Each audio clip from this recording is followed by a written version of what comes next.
Voy a empezar contándoles una historia, la de María Luz, que fue madre a los 16 años, hubo un primer episodio de violencia contra su hija, cuando la nena tenía 25 días de vida, ella se estaba preparando, estaba en el baño, se estaba preparando para ir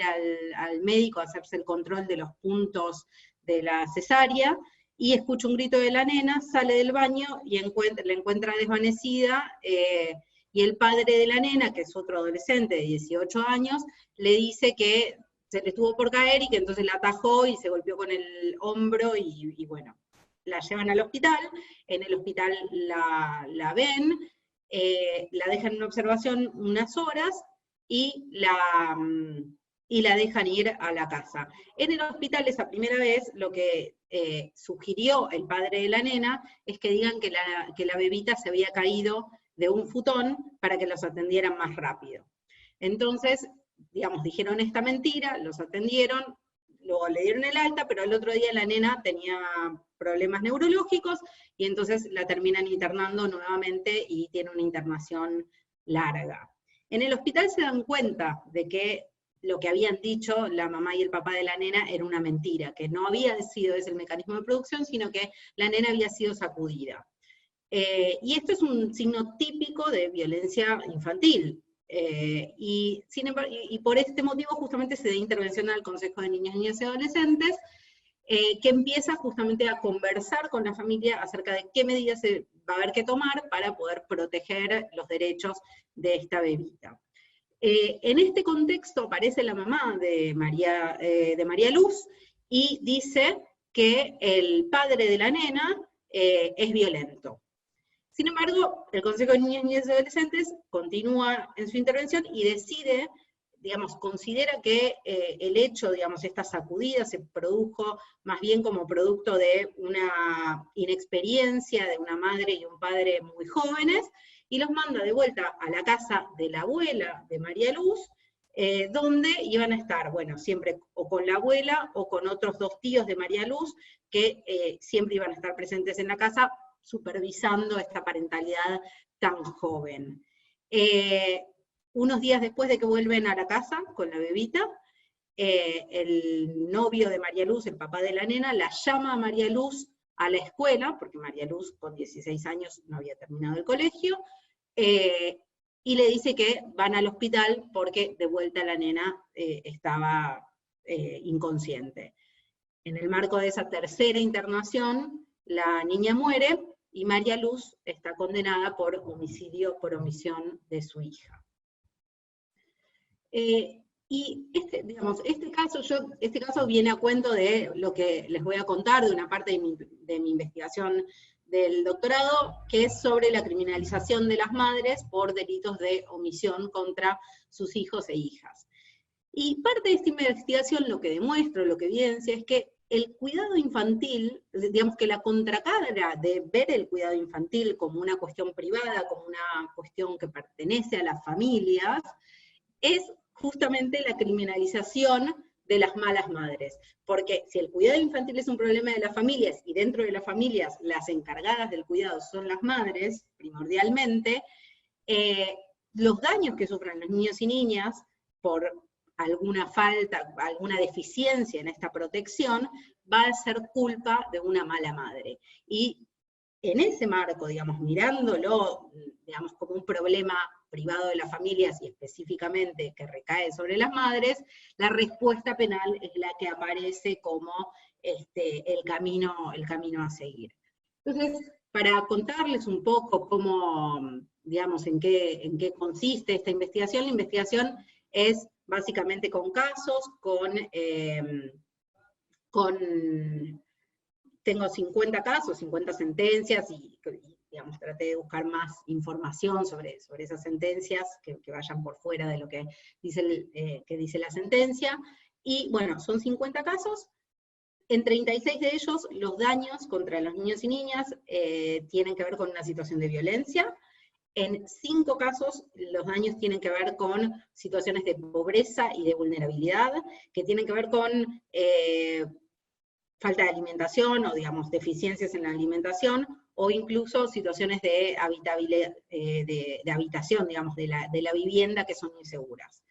Y hay 9 casos de partos no asistidos sobre los que no voy a hablar porque, digamos, no tienen tanto que ver con lo que es el cuidado infantil, que es lo que yo quiero comentar hoy, y además porque Natalia va a hablar mucho mejor que yo respecto de este tema. Entonces, lo que es interesante es que de estos 41 casos sobre los que voy a hablar ahora,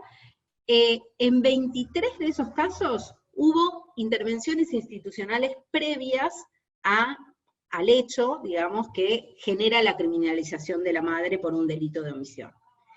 En 7 de estos casos hubo, digamos, había una intervención judicial en curso en el momento en que se produce la muerte, las lesiones, o, digamos, el daño contra el niño o niña. La mayoría de estos casos son casos de abandono de persona seguido de muerte o homicidios por omisión. Hay otras calificaciones jurídicas, pero estos son la mayoría. Entonces, estaba interviniendo un juez o jueza de familia para proteger al niño o niña, y en el marco de esa intervención se produce un daño grave que genera la criminalización de la mamá. En 9 casos hubo intervenciones previas del sistema de salud, justamente por lesiones que venían sufriendo o por situaciones digamos, violación de derechos de estos niños y niñas que venían sufriendo desde antes, ¿no? Y hay intervenciones del sistema de salud. Pero justamente estos peligros que estaban ya en curso no fueron advertidos o no fueron, digamos, interrumpidos con una intervención por parte del sistema de salud que impidiera que continuara esta situación de peligro. El caso de María Belén es uno de ellos, o sea, hubo internaciones previas y sin embargo el sistema de salud no se dio cuenta de que el peligro era tan grave que iba a generar la muerte de la niña. En otros casos, hay intervenciones previas del Sistema Administrativo de Protección de Niños y Niñas de Salud, eso fue en 2 casos, uno de ellos el de María Belén, de María Luz, y en otros 4 casos hubo intervenciones del sistema educativo, es decir, estos 4 casos hubo advertencia del sistema educativo, que tal vez le comunicaron a la mamá el indicador de violencia o de vulneración de derechos que habían advertido, pero no hicieron ningún otro tipo de intervención, simplemente trasladaron la cuestión a la mamá. Y hay un caso en donde hubo intervención de un centro comunitario que advirtió la situación de violencia, pero no la valoró, digamos, de manera correcta, o sea, no consideró que fuera una situación de tal peligro que fuera a causar la muerte de la niña. Si vamos a ver las edades de los niños y niñas que son víctimas en estos casos, vemos que hay niños, que en 17 casos hay víctimas de menos de 2 años,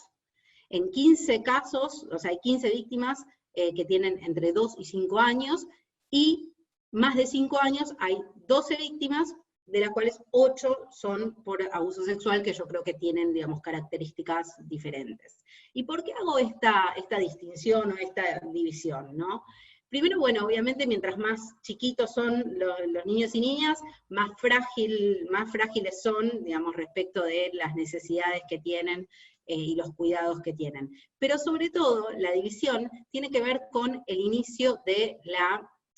o digamos, la intensificación que se va produciendo de la intervención de las instituciones en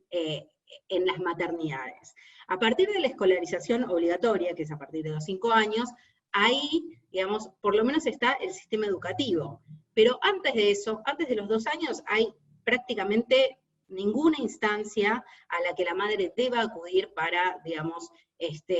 para el cuidado o para la educación de sus hijos e hijas. Está sola la mamá. Entre los 2 y los 5 años hay instituciones de cuidado, hay instituciones educativas, pero no son obligatorias y no siempre hay provisión de este tipo de instituciones que puedan apoyar la maternidad. A partir de los 5 años siempre va a haber escolarización, siempre debería haber escolarización. Y fíjense cómo la enorme mayoría de los casos se producen, o sea, de las violencias o de los daños se producen, de las violencias que generan la criminalización de la madre se producen en estas etapas más frágiles y en estas etapas en las que hay poca intervención institucional y poco apoyo a la maternidad, justamente. Es decir, donde la maternidad está fuertemente privatizada y no hay ninguna parte que se haya asumido desde el ámbito de lo público. Entonces, justamente, como ya adelanté, ¿no? Esta cuestión de ver el cuidado infantil como una cuestión privada, tiene también como, digamos, se parece mucho a cómo conseguimos la posición de garante. La posición de garante concentra los deberes de protección en las madres y los padres, que tienen deberes que, si no los cumplen, tienen una pena, o sea, tienen una pena por delito de omisión. El tema es que justamente el contenido de esta posición de garante se llena con estas ideas de a quién le toca el cuidado infantil. Y como Leonor lo expresó mucho mejor que lo puedo hacer yo, realmente los deberes derivados de la maternidad o lo que se espera de las madres es bien distinto y es mucho más que lo que se espera de los padres. Esto lo que genera es criminalizaciones discriminatorias, porque, como también Sofía mencionó, digamos, es llamativo que cuando vemos los delitos de omisión, vemos que las madres están, digamos, sobre representadas, o las mujeres están sobre representadas si las comparamos con el porcentaje de hombres criminalizados por este delito de omisión, que es el abandono de persona, que es uno de los que más aparecen en los casos que yo estoy estudiando. Entonces, justamente esta idea de el cuidado infantil como una cuestión privada, lo que hace es un recorte donde, digamos, le quita relevancia a la pobreza, la vulnerabilidad y la violencia que sufren las mujeres y que sufren las familias. Si sacamos, digamos, si hacemos ese recorte y sacamos estas características, estas situaciones de pobreza, vulnerabilidad y violencia, lo que no vamos a poder ver son los condicionamientos que tienen las mujeres en su capacidad de proteger. Y quienes estudiamos derecho penal sabemos que la capacidad de proteger es el corazón del delito de omisión. O sea, quien no tiene capacidad de proteger o de evitar el daño, no puede cometer un delito de omisión porque no, digamos, no se puede fundamentar un reproche respecto a eso. O sea, no hay un delito de omisión, no hay una infracción a un deber de algo que no se puede cumplir. Acá, bueno, yo no voy a poder, digamos, leer, digamos, relatar todos estos avances institucionales, pero lo que vemos en los últimos años es que hubo, digamos, distintos avances institucionales y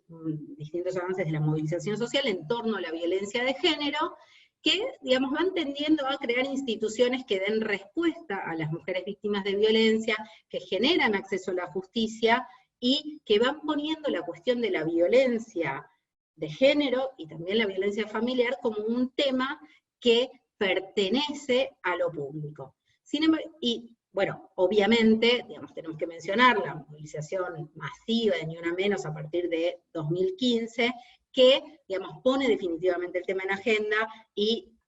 lleva a la discusión sobre la necesidad de respuestas institucionales a un nivel, bueno, irreversible, y además lo acelera enormemente digamos, la atención del Estado sobre esta cuestión. Sin embargo, si vemos en la jurisprudencia, digamos, en cómo el Poder Judicial toma este reclamo sobre la violencia de género, y cómo también en cierta medida el Congreso y los poderes públicos, las políticas públicas, toman esta agenda que plantea el feminismo, que plantea la movilización feminista, vemos una traducción institucional, digamos, muy inclinada hacia lo punitivo, que no es necesariamente lo que plantean los movimientos feministas. O sea, los movimientos feministas no tienen una agenda punitivista como cuestión principal. Las agendas feministas van muchísimo más allá de eso, y por ejemplo, la agenda de cuidado es una agenda feminista tal vez más importante que la idea de criminalizar digamos, de aumentar la intensidad de las respuestas punitivas respecto de la violencia de género. Porque las feministas sabemos que